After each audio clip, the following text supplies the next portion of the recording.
UFC Vegas 89. Did you guys enjoy the fights? I'm going to break down the main event only, which was Thug Rose versus Amanda Ribas. So Thug did get the unanimous decision. Two judges, I think, gave her 4 rounds, and one judge gave her 3 rounds out of 5. I think she definitely lost the 3rd round to Ribas. I'm not sure which other round the other judges gave Ribas.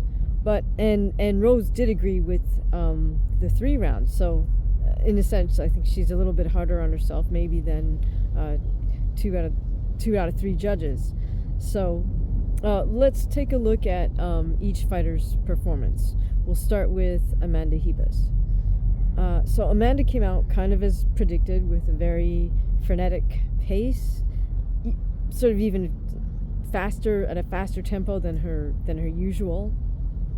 There's lots of little jittery head movement and hand movements, and she did try to set a pace to presumably overwhelm Rose, but Rose used her very adept footwork and was nice and relaxed and was able to slip and weave under a lot of Amanda's strikes.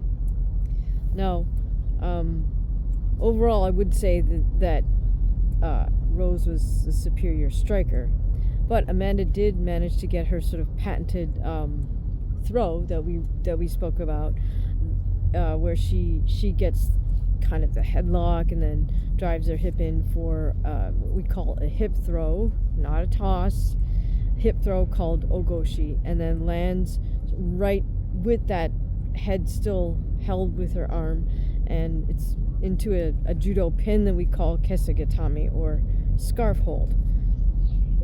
And now the one point of concern there for Amanda is that even though she got that position and she's on top on the ground, that happened, I think, at least twice, if not 3 times, that she did that move. She was not able to secure a submission from that, what we call scarf hold judo pin position. Now, here's the thing with that. One is just sort of an overall philosophy. Here's what Dr. Anne Maria DeMars will tell you, also known as Ronda Rousey's mom. Her sort of saying with that is, well, hey, what happens when you're losing a fight? You go down to the ground and you almost get a submission, but you don't get the submission. You lose the fight. Right, so if Amanda Ribas knows that she's perhaps down on the scorecards, then she's got to understand that if she's going to go to the trouble of throwing her opponent and getting the superior position on the ground with that scarf hold, then it's mandatory that she gets the submission from that point. It's not enough to just have a superior top position. So the fact that she kind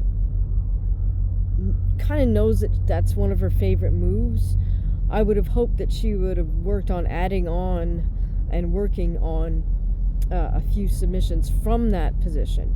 Now, at least one time she did switch from that scarf hold position to side control, which is perhaps an even better position in terms of MMA. But again, from that position, how are you going to get the submission? So let's backtrack to the scarf hold position. That's one of Sensei Gokorchevician's sort of favorite positions to secure a submission, and he has, I'm not sure how many, millions and billions, quite a few ways to get a submission from that position, whether it's either arm on the person, or neck crank, or shoulder locks, wrist locks. He can lock the elbow with his legs. My point being, there's a variety of submissions you can get from a kesagatame position. So perhaps Amanda will consider drilling those. And then, of course, when you switch to side control, there's millions and billions of submissions you can get from side control position as well. So again, with the neck, with the arm that you're looking at, with the arm behind you. There's just so many things you can do. Elbow, shoulder, wrist, neck.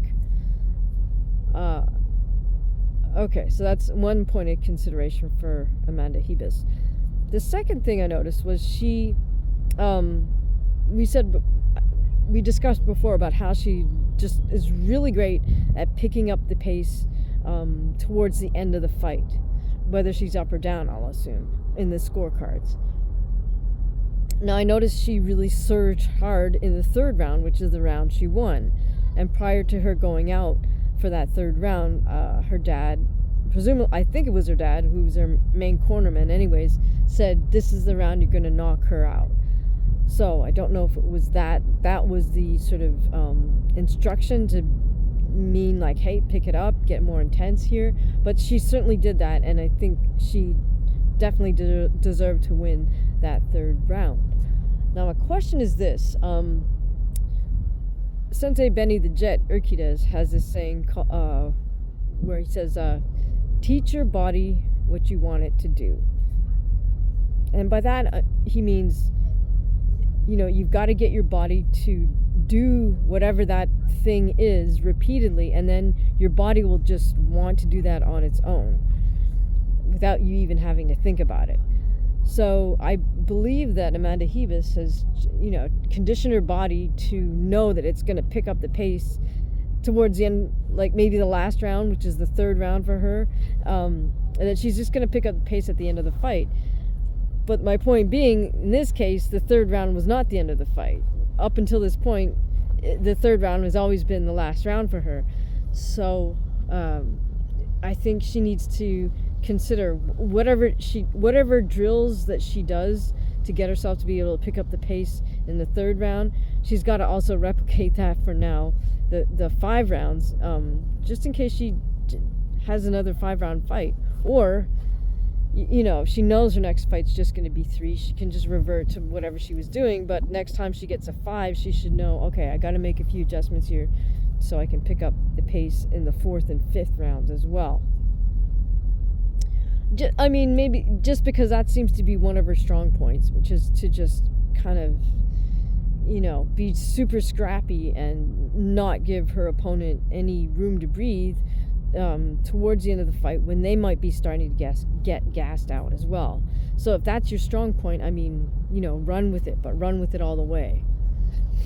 Okay, but overall, for Amanda Ribas, I have to say, I think she won even though she lost, and that's because she put on a great performance. She didn't get injured. She came across really, really well on camera. She was super gracious in defeat. She only all she did was thank the UFC for the opportunity. She didn't say one negative thing, didn't make one excuse, didn't question the scorecards, none of that. She did all her media obligations and came off super respectful. That's a huge plus. And on top of that, she came off, I think, super personable. So I think she has a type of personality that fans are going to want to see more of. And certainly I think she made the media's job a little bit easier, because Amanda was an easy person to speak to. So overall, now I think the world is her oyster, in the sense that she fights at either 125 or 115. So whether Amanda Ribas wants to keep fighting at 125, or she feels like she'd rather go back down to 115, I think she can call the shots, as it were. Just let the management, the UFC, know what she wants to do, and I'm pretty sure they will afford her a fight either at 125 or 115. So I think that, in conclusion, even though Amanda Ribas lost the fight, I think she came out a winner. So let's take a look at Rosa's performance. So Rose was super nice and loose and relaxed in all the striking exchanges, used really terrific footwork to evade and counter and move around, and she also had some really beautiful head movement, slip punches. She did nice little weaves under punches, and overall she was able to land the more effective strikes, landing precisely and accurately at significant targets. So I think that's what gave Rose the W. That plus obviously not getting herself into trouble on the ground or in the grappling exchanges. So, not to be sort of sour grapes or anything, but the one question is, coulda, shoulda, woulda, Rose, maybe picked it up a little bit and either gotten the stoppage with her strikes or a submission on the ground. And one of the commentators, in fact, said that perhaps it's almost to Rose's detriment that she is so composed. Like perhaps, kind of implying to me, like maybe Rose needs to pick it up a little bit and just get a little more intense, or just go for it a little bit more, either on her feet or on the ground. So I'll circle back to that, but we can't really take away the W, especially if that was the stated objective of Rose Namajunas and her team. Like they might have said from the outright, let's not get greedy with a KO or a sub. Let's just, go out there and do 5 rounds of steady work. I don't know. I don't know what they had discussed beforehand. But I do have 2 points of concern for Rose going forward. One is she says she definitely wants to stay at 125. Okay, so I think there might be something for her to look into in terms of body composition, strength training, and nutrition. Not that Rose is training for any type of bodybuilding competition, but body composition does play a factor in strength and coordination and mobility. So Rose did look a tad bit fluffy in that she didn't look maybe sort of optimized out at 125 yet. And I'll give her the fact that, she's still growing into the division, as it were. But my feeling is that if she wishes to stay there, that's a significant amount of mass difference, or weight difference, really. 10 pounds, a little bit under 5 kilos. So,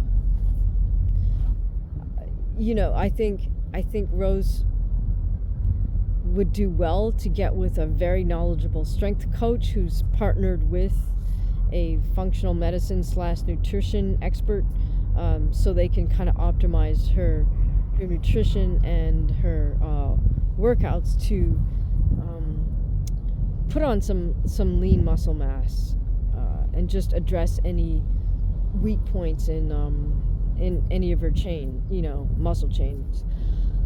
Now I say functional medicine because your nutrition should be based on solid blood work, which can show where you might be, where your strengths and weaknesses are in terms of all your different body systems. Nutrition's not a one-size-fits-all type thing. So any solid strength coach and solid functional medicine / nutrition person would know and understand that. Should all start with getting blood work done to know so everybody knows what you're working with, what's your baseline. Okay, so that's one thing. And the reason I point to that is because at 125, Rose is going to be dealing with women who have a larger frame, and are probably, might be cutting down from a heavier body mass than she has. So, and Amanda Ribas, because she can fight at either 115 or 125, Amanda Ribas might be one of the smaller 125-pound opponents that Rose could have been partnered with, and that's what the UFC offered to her. So, point being, from this point forward, Rose Namajunas might be faced with slightly bigger, slightly stronger opponents at the 125-pound division. So she should certainly do what she needs to do to make sure her body's optimized for that weight division. So my second point of concern with Rose is just her coaching team.